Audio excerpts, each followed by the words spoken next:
So it's pretty early in the night. You're confident you're returning back to work? Yeah, we're pretty confident. Again, it's unofficial, but we're pretty confident that we were successful tonight.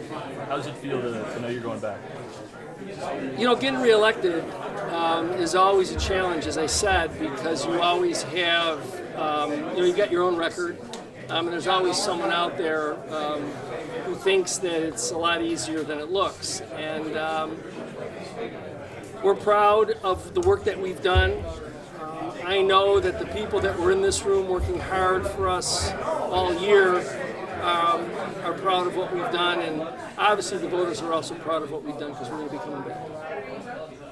You talked about working on, one of your campaign things was working on the financial structure. Right. Niagara Falls. Speak towards that. I mean, you're the game plan heading in, and that's one of the reasons the voters did re-elect you, right? Right. I would like to think that they've taken into account the fact that we made good on our promises. We came in and faced an unprecedented, once-in-a-lifetime public health crisis. And notwithstanding that, we stayed the course. We continued to work toward just making sure that we could provide essential services and do what was necessary to make sure that the city stayed stable as we made our way out of it. And in the very next year, through our team, we were able to turn the course, get back to a minor surplus. When we close the books for 2023, it'll be 3 consecutive surplus budgets. It's resulted in increased ratings for our bond rating agencies. Again, you've heard me say we're off the fiscally distressed cities list. All of those things were promises that I made when I first came. I said we were going to fix the fiscal picture. We've done that. I've talked about the fact that we're going to redirect community development money to pour it into roads and sidewalks, and we've done that. Now, we have some other challenges ahead of us. How do we redevelop Main Street?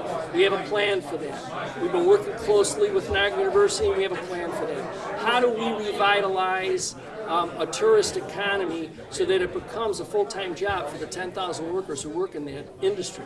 Well, we do that by creating indoor venues. And that's what we're going to do when we build this multi-use facility. Those are the things that I think people recognize. It's a plan going forward. Is there anything in your first term that you feel you weren't able to accomplish that you want to focus on in the second one? There are some relationships that we weren't able to cement in the first term, in part because of, just sort of catching our breath after the first 21 out of 24 months. And so those are some of the things I want to work on relative to state agencies and some of the other aspects of government, intergovernment play that I think we need to take greater advantage of. Mayor, the other 2 candidates focused their campaigns around crime. That they're really working on that this uptick that we're seeing here. Will you make a commitment similar to them in trying to take crime down numbers, and what are you going to do that? Year over year, crime is down 10% here. So it's easy to sit back and say crime, crime, crime, crime, crime. And I'm ashamed of one of them because he should know better. But at the end of the day, the idea that you're going to stop crime, gentlemen, if I could stop crime, I would patent the idea, leave the mayor's office, and sell it coast to coast.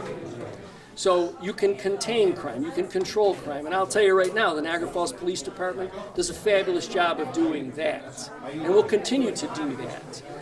It isn't easy from April to October when you have New York City-sized population coming in here from tourism with our police force. We get great help from the state police, we get great help from the sheriff's department, but yet we're dealing with, depending upon who's telling you the numbers, 6 million to 9 million people. And so there's bound to be those opportunities for those who want to act nefarious to do certain things. And as I've said a million times, if our police department knows that a crime is going to happen to someone or that someone's planning that, if our criminal intelligence gives us that information, we'll stop it. It won't happen. But typically, police departments are reactive. And what I'm proud of is that our police department, when they react, they usually solve the crime. So you wouldn't say that there's anything concrete that needs to be added specifically to crime? I think that our police department, with the hard work of our police chief, I think that he is doing a great job adding more and more into our police force, so that we can. One of the things that we've done in our budget this year is actually move an entire division into criminal investigations. So they're constantly evolving over at the police department to help make sure that we can address all of the circumstances that are out there. You're never going to be perfect. You know, I know that most folks would like us to be perfect in this area, but it's hard because every time we think we have the next best remedy, we have to think about the next wrinkle. So we'll continue to evolve and continue to do our best. That's all I have. Yeah. Thank you very much. Okay, great. Thank you so much. Appreciate you guys. Thank you. Thank you. Okay, thanks so much, guys. Thank you.